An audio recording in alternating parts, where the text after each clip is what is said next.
Start कर दें class.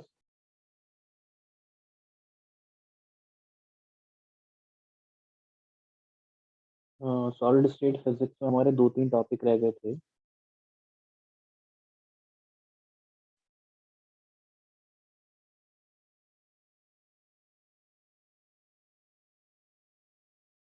वो टॉपिक थे हमारे तो थोड़ा डायलैक्ट्रिक के बारे में देखो।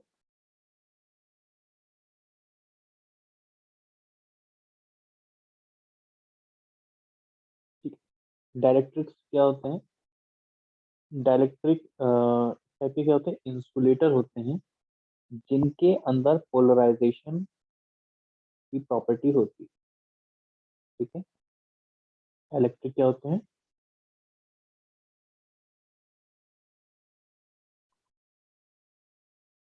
डायलैक्ट्रिक की बात करें तो क्या होती है?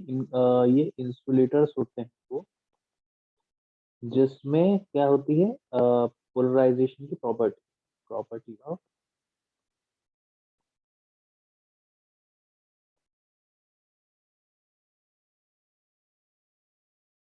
पोलराइजेशन। ठीक है, देखिए इंसुलेटर प्लस पोलराइज हो सकता हो तो वो मटेरियल क्या कहेंगे? हम उसको डायलैक्ट्रिक करेंगे कहेंगे। ठीक है, तो अब होता क्या है कि अगर हम डायलैक्ट्रिक की बात करें तो ये दो टाइप के होते हैं। एक तो पोलर डायलैक्ट्रिक होते हैं और दूसरे होते हैं non polar.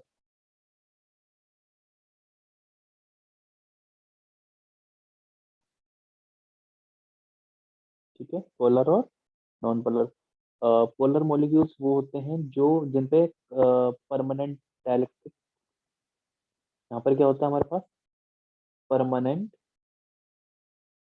Electric dipole electric dipole moment.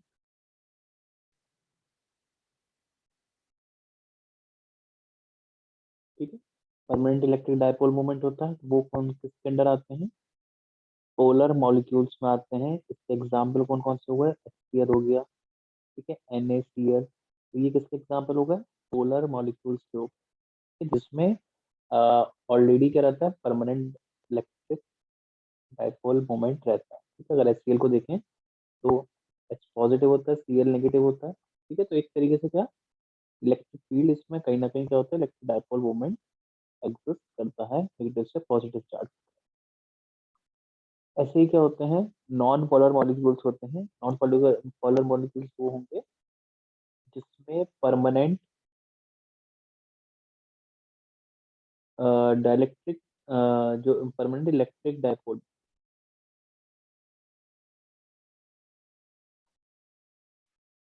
ठीक है, ये नहीं होता है। ठीक है, जिसमें नहीं होता है वो कौन सा होगा? नॉन पोलर होगा। जैसे ऑक्सीजन हो गया, ठीक है, नाइट्रोजन हो गया, ये किसके एग्जाम्पल हो गए हमारे? Non polar molecule. ठीक है, तो पोलर मॉलिक्यूल्स में तो हमारे पास क्या होते हैं? परमानेंट डाइलेक्ट्रिक मोमेंट होता है, इलेक्ट्रिक मोमेंट होता है, जबकि नॉन पोलर में नहीं होता। तो अगर हम नॉन पोलर मॉलिक्यूल्स को हम एक्सटर्नल मैग्नेटिक फील्ड में रखते हैं, सॉरी, नॉन पोलर को कहाँ रखते हैं हम? अगर नॉन पोलर मॉलिक्यूल को अगर हम एक्सटर्नल फील्ड में रखते हैं, ठीक है, कुछ एक्सटर्नल फील्ड, सपोज करो कैपेसिटर की प्लेट है, उसके बीच में हमने क्या, नॉन पोलर मॉलिक्यूल रख दिया, तो इस नॉन पोलर मॉलिक्यूल्स के अंदर चार्जेस इंड्यूस्ड हो जाते हैं। ठीक है, इस पॉजिटिव प्लेट की वजह से यहाँ पर क्या हो जाती है? नेगेटिव आ जाते हैं।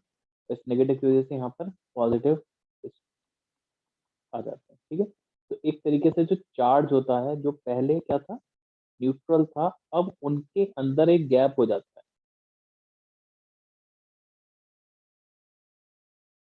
ठीक है, तो हर मॉलिक्यूल क्या हो जाता है? जो पहले पॉजिटिव और नेगेटिव, ठीक है, एक दूसरे के ऊपर कंसाइड थे, अब वो कैसे हो जाते हैं? वो इस तरीके से स्ट्रेच होके कुछ इस टाइप का बन जाता है। ठीक, तो ये क्या हो जाता है? पोलर हो जाता है। ठीक है, किसकी वजह से? इंड्यूस्ड इलेक्ट्रिक फील्ड की। ठीक है, और यही इंड्यूस्ड इलेक्ट्रिक फील्ड की वजह से क्या होता है? पोलराइजेशन। ठीक है, ये क्या होता है? इसको क्या कहते हैं? पोलराइजेशन।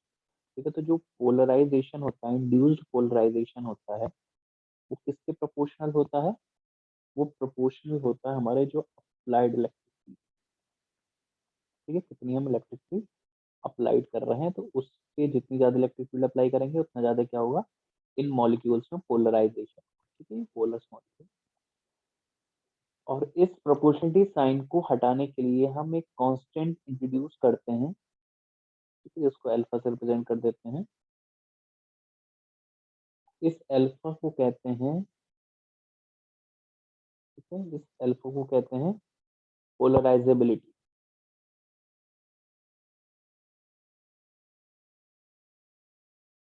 ठीक है, इसको क्या कहते हैं, पोलराइजेबिलिटी। तो ये एक तरीके से बताती कि जो भी हमारे पास मॉलिक्यूल है वो कितना ज्यादा पोलराइज हो सकता है, तो ये पोलराइजेबिलिटी क्या, वो हमको वो इस तरीके से वो स्ट्रेंथ बताती है मॉलिक्यूल, ये कितना ज्यादा हो सकता है। अच्छा, इससे रिलेटेड एक क्योंकि जब ये होता है तो एक कहीं ना कहीं एक्सटर्नल इलेक्ट्रिक फील्ड जनरेट होती है, कहीं ना कहीं इसको अपोज करने के लिए इंटरनल होती है। इंटरनल भी अलग अलग मतलब फैक्टर की वजह से होती है, ठीक है, कुछ इलेक्ट्रिक फील्ड की वजह से होती है, जो इलेक्ट्रिक डाइपोल होते हैं, ठीक है, कुछ इसमें कैविटीज होती हैं, ठीक है, उसकी वजह से होती है। तो फिलहाल तुमको ये सब अभी बाद में पढ़ेंगे, ये सारी चीज किस किस तरीके से होती है। फिलहाल इसमें एक रिलेशन आता है जिसको कहते हैं Clausius मोसोटी relation,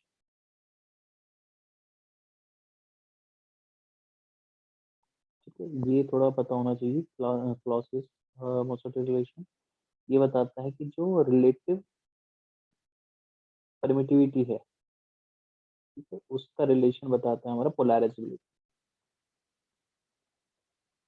N alpha upon 3 epsilon, ये एब्सोल्यूट परमिटिविटी है।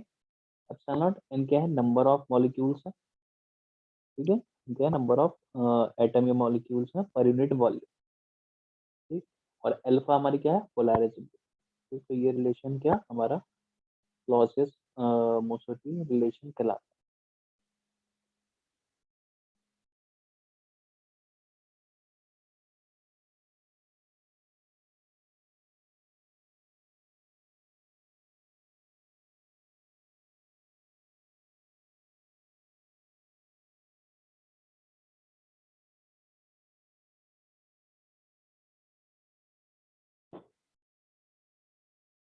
ठीक है, तो ये क्लॉसियस मोसोटी रिलेशन कहलाता है हमारा।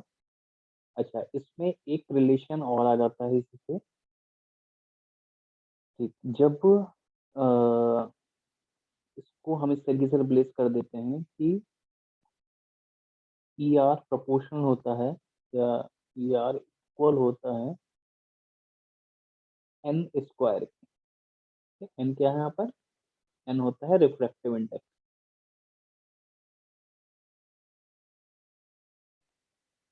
ठीक है, तो अगर हम इसको सब्स्टिट्यूट करेंगे कुछ इस तरीके से रिलेशन आ जाएगा, n square minus one n square plus two is equals to N.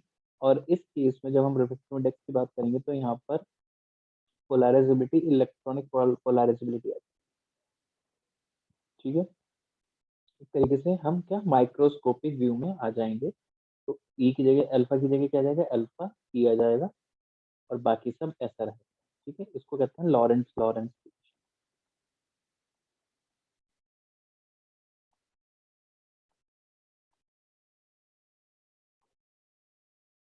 ठीक है। अच्छा, अगर पोलराइजेबिलिटी की बात करें तो पोलराइजेबिलिटी तीन टाइप की होती हैं, टाइप्स ऑफ पोलराइजेबिलिटी,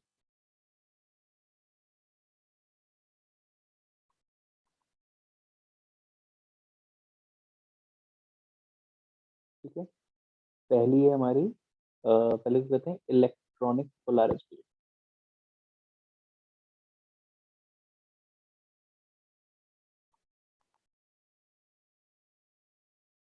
ठीक है, ये किसकी वजह से अराइज होती है, जो इलेक्ट्रॉनिक पोलराइजेबिलिटी होती है, ये इलेक्ट्रॉन का क्लाउड जो डिस्प्लेस हो जाता है, ठीक है, इलेक्ट्रॉन का क्लाउड अपने न्यूक्लियस के रिलेटिव जो डिस्प्लेसमेंट हो जाता है इस इलेक्ट्रॉन के क्लाउड से, उसकी वजह से ये क्या होती है, अराइज होती है इलेक्ट्रॉनिक पोलैरिटी। अब जब हम इलेक्ट्रिक फील्ड, जो भी हम इलेक्ट्रिक फील्ड अप्लाई करते हैं, ठीक है, इलेक्ट्रिक फील्ड अप्लाई करने पर जो इलेक्ट्रॉन का क्लाउड डिस्प्लेस हो जाता है, ठीक है, तो उस केस में जो पोलैरिटी हमारे पास अराइज होती है उसको कहते हैं इलेक्ट्रॉनिक पोलैरिटी। ठीक, और इसका जो रिलेशन होता है कुछ इस तरीके से होता है, 4 pi epsilon not a Q. ठीक, ए क्या है यहाँ पर, ए हमारा atom of the radius of atom.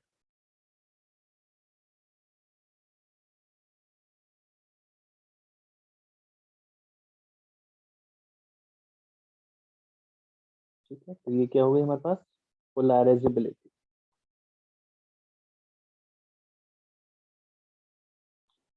अच्छा, ये बात याद रखना कि ये जो पोलैरिजेबिलिटी होती है ये इंडिपेंडेंट होती है temperature, independent of temperature, but depends on frequency of applied field. ठीक है, जो भी अप्लाइड फील्ड अप्लाई करी है फील्ड हमने इलेक्ट्रिक फील्ड, उसकी फ्रीक्वेंसी पे डिपेंड होती है, लेकिन टेम्परेचर की क्या होती है, इंडिपेंडेंट होती है हमारी इलेक्ट्रॉनिक पोलैरिटी। अच्छा, अगर बात करते हैं हम आयोनिक पोलैरिजेबिलिटी,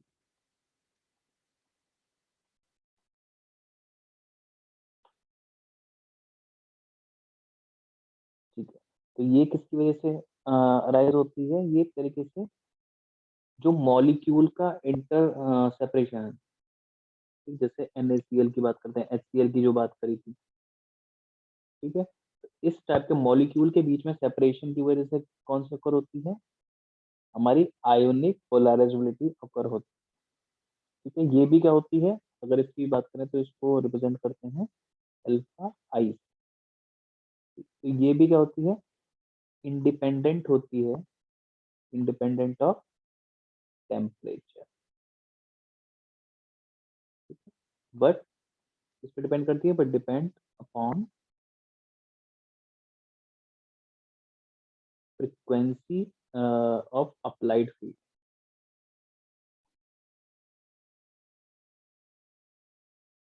ठीक है, ये भी क्या होती है, जैसे इलेक्ट्रॉनिक वाले रहती है वैसे ही क्या ये वेरी करती है।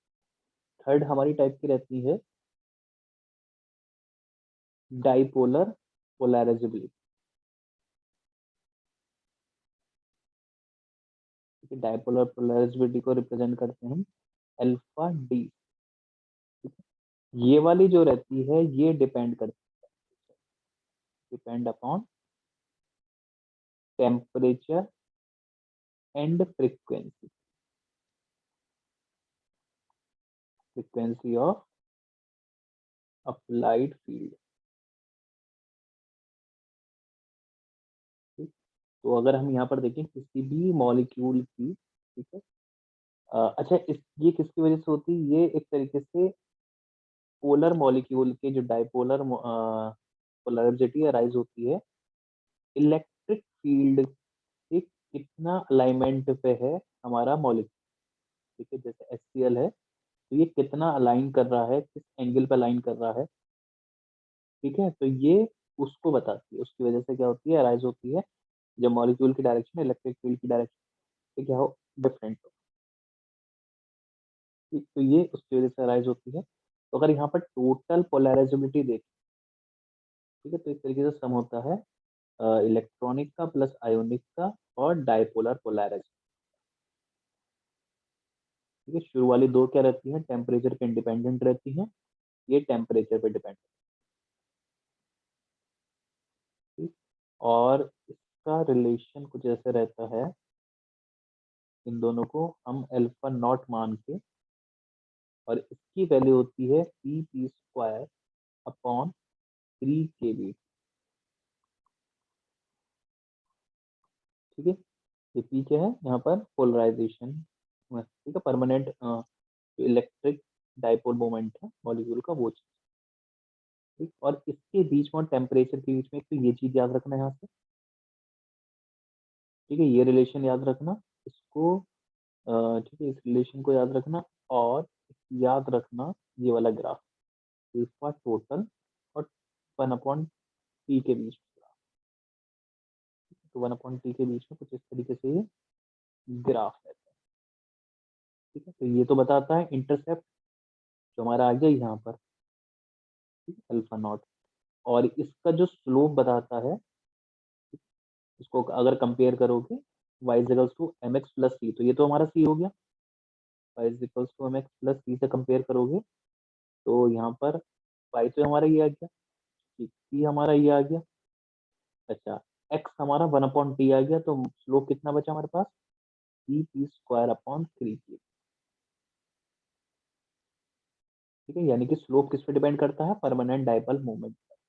तो यहाँ से एक चीज और यहाँ पर आती है कि जितना ज्यादा स्लोप होगा, मोर स्लोप, ठीक है, तो मोर पोलर, ये पॉइंट याद रखना है यहाँ पे कि जितना ज्यादा स्लोप होगा, स्लोप किसके प्रोपोर्शनल है, स्लोप है हमारे इसके तो परमानेंट डाइपोल मोमेंट, तो जितना ज्यादा स्लोप होगा उतना ज्यादा क्या होगा, पोलर मॉलिक्यूल होगा।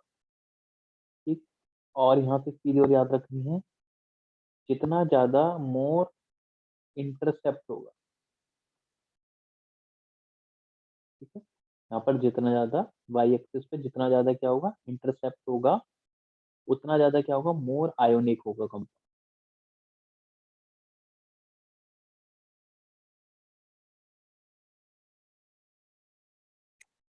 ठीक है, तो यहाँ पर बस दो ही बात याद रखनी है, जितना ज्यादा स्लोप उतना ज्यादा मॉलिक्यूल पोलर होगा, तो जितना ज्यादा इंटरसेप्ट होगा उतना ज्यादा क्या होगा, हमारा मॉलिक्यूल आयोनिक होगा।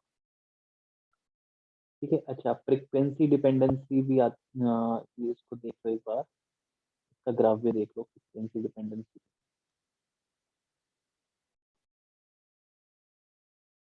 फ्रीक्वेंसी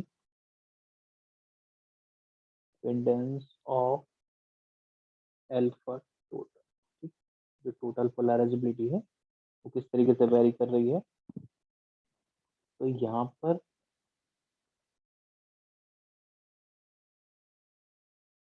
अगर हम फ्रीक्वेंसी के साथ इसका ग्राफ देखें अल्फा टोटल का, ये कुछ इस तरीके से वेरी कर,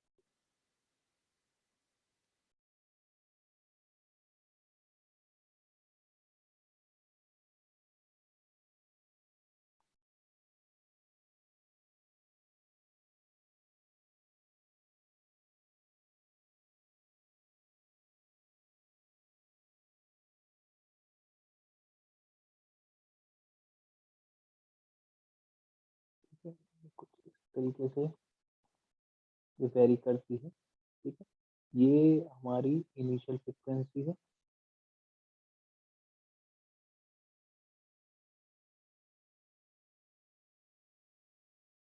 तो ये हमारी थोड़ी लो फ्रीक्वेंसी है, ये थोड़ी मीडियम फ्रीक्वेंसी है, और ये थोड़ी आगे हाई है, वेरी हाई फ्रीक्वेंसी पर ये जीरो। अच्छा यहाँ पर ये वाला जो पोर्शन है सबसे शुरू में जो एग्जिस्ट करता है सबसे लो फ्रीक्वेंसी पर, ठीक है, ये लो फ्रीक्वेंसी की बात कर ली, मीडियम फ्रीक्वेंसी की, और ये थोड़ी हाई, ठीक, तो यहाँ पर ये alpha D, alpha ionic initial वाले पे खत्म हो जाता है frequency,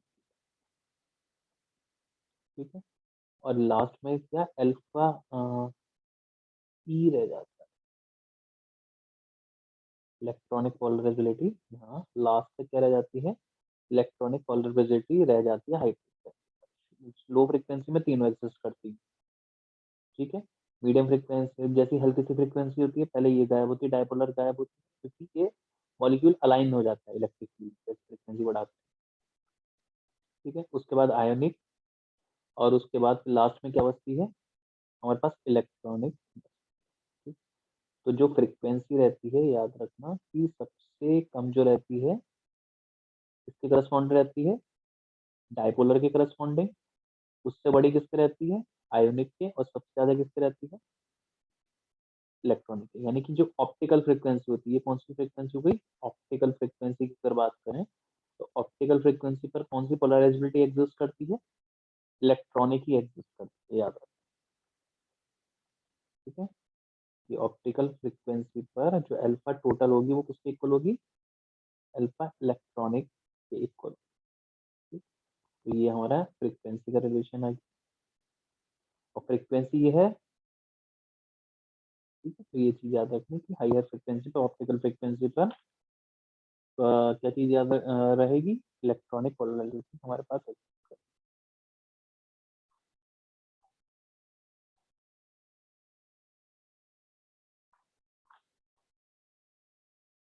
ठीक है, के बाद आते हैं हम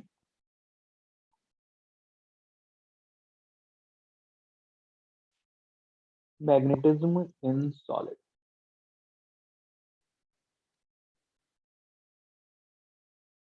ठीक है, मैग्नेटिज्म अगर सॉलिड की बात करें तो मैग्नेटिज्म किसकी वजह से अराइज होता है। तो मैग्नेटिज्म का जो सोर्स है वो बेसिक थ्री प्रिंसिपल बताए गए हैं। थ्री प्रिंसिपल सोर्स बताए गए हैं मैग्नेटिक फील्ड के सॉलिड। ठीक है, तीन प्रिंसिपल कौन कौन से सोर्स, एक तो पहला है हमारे पास ऑर्बिटल मोशन ऑफ इलेक्ट्रॉन। ठीक है, orbital motion of electron. Orbital motion में क्या है कि जो इलेक्ट्रॉन ऑर्बिट के अराउंड रिवॉल्व करता है, तो ये क्या बना लेता है, करंट लूप की तरह क्या बना लेता है, मैग्नेटिक डाइपोल मोमेंट निकालते थे ना, mu equals to I A, current into area. ठीक है, तो वहां से क्या उसका अरेंजमेंट होता है। ठीक है, एक सोर्स माना गया है ऑर्बिटल मोशन ऑफ इलेक्ट्रॉन, दूसरा माना गया है स्पिन मोशन ऑफ इलेक्ट्रॉन। ठीक है, जब वो अपने एक्सिस पे रिवॉल्व करेगा तो क्या जनरेट करेगा, स्पिन मैग्नेटिक मोमेंट जनरेट करेगा। ठीक है, जो क्या स्पिन यहाँ से क्या स्पिन की वजह से क्या होता है हमारे पास, स्पिन मैग्नेटिक मोमेंट जनरेट होता है।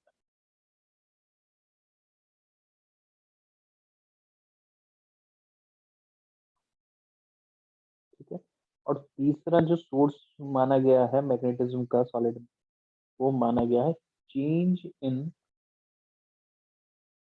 Orbital motion of electron. ठीक है, कब, in the presence of, the presence of magnetic.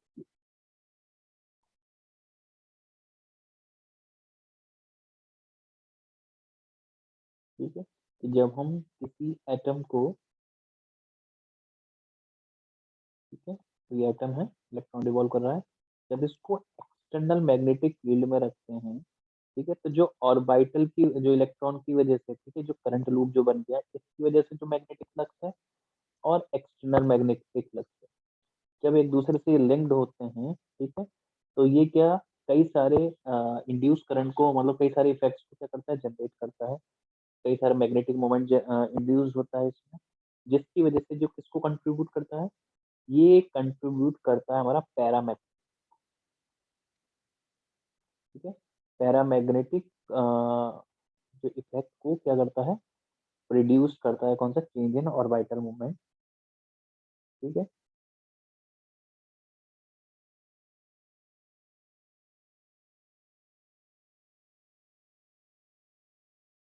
ये नहीं, ये नहीं, ये पैरामैग्नेटिक को नहीं करता। ऑर्बिटल मूवमेंट जो मोशन करता है ये डायमैग्नेटिक।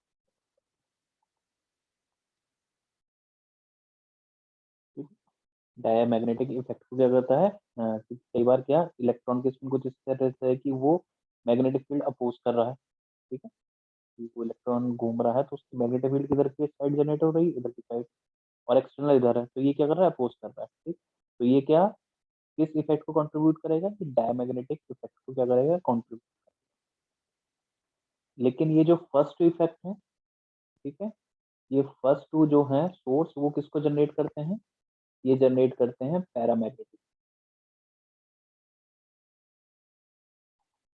ठीक है, पैरामैग्नेटिक इफेक्ट को ये कंट्रीब्यूट करते हैं। और जो लास्ट वाला है, और वाइटल मोशन किसकी वजह से होता है, ये हमारा इसकी ये जनरेट करता है हमारे पास डायमैग्नेटिक इफेक्ट।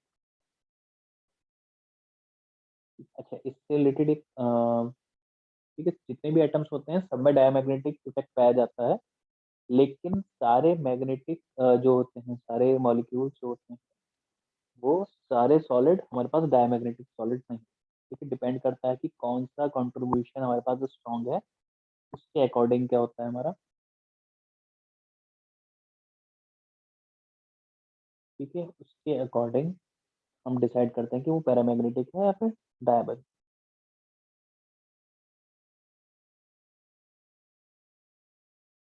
ठीक है, डायमैग्नेटिक के लिए मैग्नेटिक ससेप्टिबिलिटी हम पहले भी डिस्कस कर चुके हैं। मैग्नेटिक ससेप्टिबिलिटी जो रहती है,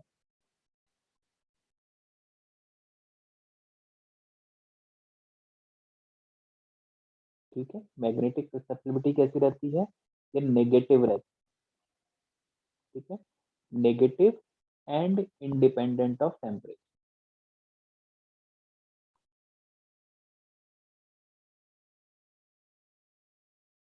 ठीक, अच्छा, उससे पहले मैं बता देता हूँ कि ये जो सॉलिड्स होते हैं वो 5 टाइप में डिवाइडेड होते हैं।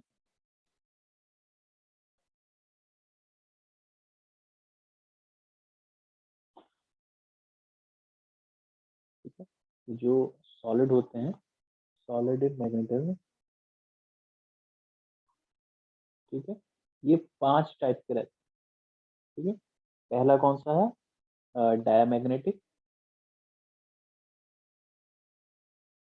दूसरा है हमारा पैरामैग्नेटिक। थर्ड है फेरोमैग्नेटिक। ठीक है, और फोर्थ है हमारा एंटी फेरो। और फिफ्थ है हमारा फेरीमैग्नेटिक। ठीक है, ये 5 टाइप के क्या होते हैं, सॉलिड होते हैं। तो अगर एक एक करके डिस्कस करें तो पहला जो हमारा डायमैग्नेटिक, डायमैग्नेटिक के बारे में बताया मैंने कि इसकी जो मैग्नेटिक ससेप्टिबिलिटी रहती है वो कैसी रहती है, नेगेटिव रहती है और independent of temperature. Negative and independent of temperature. Paramagnetic के बारे में पता है सबको कि ये एक पैरामैग्नेटिक जो होता है, ठीक है, पैरामैग्नेटिक इफेक्ट जो होता है, तो ये क्या होता है, स्ट्रॉन्ग इफेक्ट होता है। स्ट्रॉन्ग इफेक्ट के साथ ये किन सब्सटेंस में रहता है, जिसमें जो नेट स्पिन क्या होती है, नॉन जीरो। यहाँ पर नेट स्पिन क्या होती है, नॉन जीरो, जिसकी वजह से स्पिन मैग्नेटिक मोमेंट भी जनरेट होता है। ठीक, तो सबसे ज्यादा क्या इसमें पाई जाती है, पैरामैग्नेट, जिसमें नेट स्पिन नॉन जीरो। ठीक, और ये क्या होता है, स्ट्रॉन्ग इफेक्ट होता है। और ये इसमें जो सॉलिड होता है वो किसको फॉलो करता है, क्यूरीज लॉ। क्यूरीज लॉ को क्या करता है, फॉलो करता है, क्यूरीज लॉ ऑफ मैग्नेटिज्म। ठीक है, क्यूरीज लॉ की अगर बात करें तो क्यूरोस कहते हैं कि जो मैग्नेटिक ससेप्टिबिलिटी है किसके प्रोपोर्शन होता है, 1/t के, यानी कि is equals to c/t। T क्या होता है, क्यूरीज कांस्टेंट होता है। ठीक है,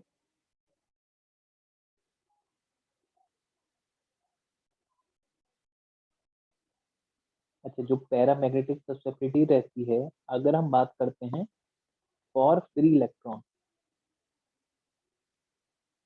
ठीक है, अगर हम बात करते किस लिए कर रहे हैं, फॉर फ्री इलेक्ट्रॉन या फिर कंडक्शन इलेक्ट्रॉन। ठीक है, तो यहाँ पर जो मैग्नेटिक ससेप्टिबिलिटी को जो डिफाइंड होती है उसको कहते हैं पॉली पैरामैग्नेट। ठीक है, पॉली पैरामैग्नेटिज्म किसके लिए, फ्री इलेक्ट्रॉन के लिए। और पॉली पैरामैग्नेटिज्म क्या होती है, इसके लिए जो मैग्नेटिक ससेप्टिबिलिटी होती है, ठीक, ये पॉजिटिव रहती है एंड इंडिपेंडेंट ऑफ टेम्परेचर। ठीक है, तो ये क्या हो गया, पॉली पैरामैग्नेटिज्म के लिए हो गया। अच्छा, फेरोमैग्नेटिज्म के लिए पता है,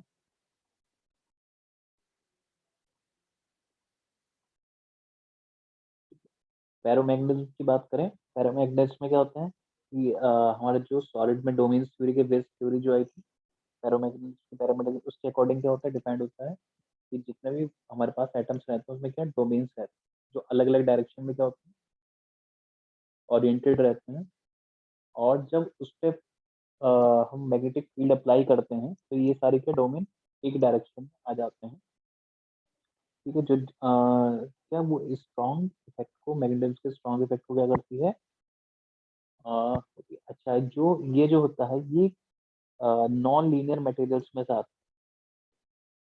ठीक है, अगर इसके लिए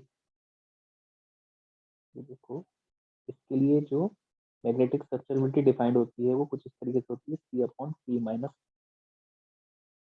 ठीक है, टी सी क्या होता है, एक तरीके से क्यूरी टेम्परेचर होता है, क्यूरी टेम्परेचर फॉर फेरोमैग्नेटिज्म। इसके नीचे जब टेम्परेचर कम होता है हमारे क्यूरी टेम्परेचर, ठीक, तो हमारी कौन सी स्टेट रहती है, फेरोमैग्नेटिक स्टेट रहती है। और जब टेम्परेचर किससे ज़्यादा होता है, पीसी, ठीक है, तो हमारी रहती है पैरामैग्नेटिक। मटेरियल अगर क्यूरी टेम्परेचर से अब की बात कर रहे हैं तो मटेरियल कैसा होगा, वो पैरामैग्नेटिक होगा। ठीक, और लेस देन की बात कर रहे हैं तो कैसा होगा, फेरोमैग्नेटिक।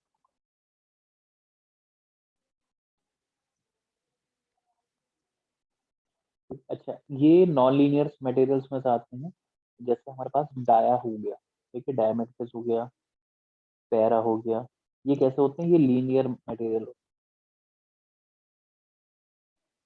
यानी कि जो मैग्नेटिक ससेप्टिबिलिटी रहती है, magnetisation upon magnetic field equal magnetic field intensity. ठीक है, बट अगर हम बात करें फेरो के लिए, ठीक है, तो फेरो क्या होता है, फेरोमैग्नेटिक मटेरियल नॉन लीनियर्स होते हैं। ठीक है, नॉन लीनियर होते हैं, और ये कुछ तरीके से क्या डिफाइन किए जाते हैं, del M upon del H.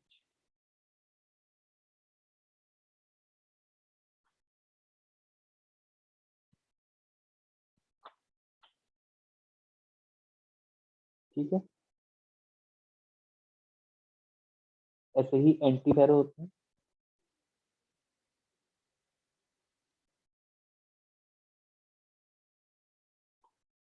ठीक है, एंटी फेरो के लिए क्या होता है, एंटी फेरो में क्या होता है कि यहाँ पर फेरोमैग्नेटिज्म में तो जितने भी अलाइंड होते हैं वो एक ही डायरेक्शन में होते हैं फेरो में, लेकिन एंटी फेरो में क्या होते हैं, इक्वल एंड अपोजिट होते हैं। ठीक है, ये क्या होते हैं, इक्वल एंड अपोजिट होते हैं, और इसके लिए मैग्नेटिक ससेप्टिबिलिटी जो दी जाती है वो कुछ इस तरीके से जाती है, P upon sorry C upon P plus theta. ठीक है, यहाँ पर जो थीटा होता है इसको कहते हैं नील टेम, कोई वाला सीन, इसको थीटा या फिर टी एन से रिप्रेजेंट कर देते हैं, टी एन से कर देते हैं। ठीक है, टी एन फिर थीटा से रिप्रेजेंट कर देते हैं। तो जब टेम्परेचर टी एन होता है, टी एन से लेस देन होता है, ठीक है, तो ये किसकी तरह बिहेव करेगा, एंटी फेरो की तरह। और जब temperature greater than T N होगा तो किसकी तरह करेगा, पैरा, यानी कि हाइयर टेम्परेचर पे ये पैरामैग्नेटिक में कन्वर्ट हो जाता है। अच्छा, अब सबसे इम्पोर्टेंट, अच्छा जो थी हमारी कौन सी थी, पैरीमैग्नेटिक जो रह गई थी, वो कोई सी जैसे ही होती है। ठीक है, बस इसमें जो ये जो वेक्टर्स होते हैं ये यहाँ पर एंटीफेरो में क्या होते हैं, इक्वल होते हैं, और उधर वाले जो फेरीमैग्नेटिज्म में क्या होते हैं, ये अनइक्वल होते हैं। इतना डिफरेंस रहता है। अच्छा, मेन जो है इनसे रिलेटेड चीज याद रखनी है, इनका ग्राफ।